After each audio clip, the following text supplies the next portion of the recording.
На TikTok анестезиологот од Тетовската болница му се заканува од земање на лиценцата во време траење од 7 години. Овој предлог го соопштија денеска од лекарската комора, кој веднаш после велигденските празници се состанале и повале поставка против тетовскиот анестезиолог, кој беше тиктокер и во живо си пренесуваше прегледи и активности во болницата. Етичката комисија констатирала дека Валјон Девиши прекршил повеќе етички норми. Финалната одлука се чека идната недела. Комисијата донесе едногласна одлука за покренување на постапка пред судот на честа на лекарската комора. Обвинителот на судот на честа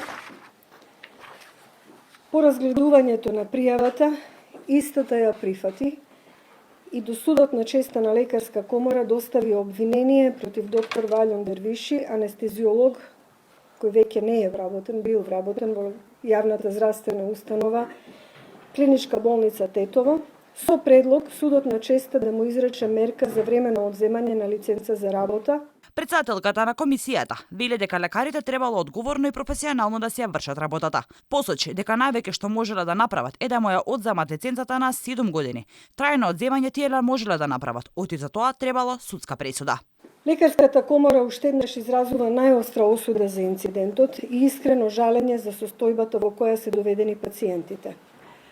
Јас ја користам приликата да во име на целата струка се извинам на тие пациентки кои биле снимени додека лежале безпомошно во болница, без да бидат прашани.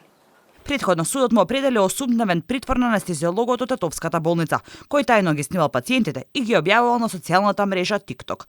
Тој беше и отпуштен од работа. Според кривичниот законник се предвидува и казна затвор од 3 месеци до 3 години за злоупотреба на службена должност.